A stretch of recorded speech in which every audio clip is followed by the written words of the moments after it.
मित्रांनो, एक पक्षी गरुडाला सुद्धा चोंच मारण्याचा प्रयत्न करतो. अगदी गरुडाच्या मानेवर बसतो आणि गरुडाला चोंच मारतो. तो म्हणजे रैवण पक्षी. रैवण पक्षी गरुडाच्या पाठीवर बसून त्याच्याच मानेवर चोंच मारतो, त्याला इजा करण्याचा प्रयत्न करतो. परंतु गरुड या गोष्टीकडे दुर्लक्ष करतो. अगदी आपली मान सुद्धा गरुड झटकत नाही.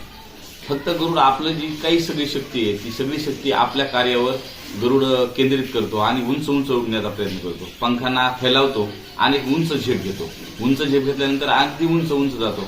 रैवण पक्षी आपलं काम करतच असतो, परंतु गरुड इतका उंच जातो की काय होतं, रैवण पक्षाला श्वास घ्यायला त्रास होतो. ऑक्सिजनच्या कमतरतेमुळे तो खाली पडतो आणि गरुड हवेत मोकळा श्वास घेऊन उडायला लागतो. आपल्याही आयुष्यामध्ये असेच काही रैवण पक्षी असतात जे आपल्यावर टीका टिप्पणी भाष्य करत असतात. परंतु आपण आपलं कार्य करत असताना नेहमी आपल्या उद्दिष्टावर केंद्रित झालं पाहिजे, आपल्या कार्यावर केंद्रित झालं पाहिजे आणि ते जोमानं ऊर्जा, सगळीच ऊर्जा त्या कार्याला सफल करण्यासाठी लावली पाहिजे. अगदी उंच उंच झेप घेतली पाहिजे. नवीन वर्षात काम करत असताना सर्वांनी आपापल्या उद्दिष्टावर केंद्रित व्हा, आपली प्रतिमा उंचवा, उत्कृष्ट असे कार्य करीत राहा.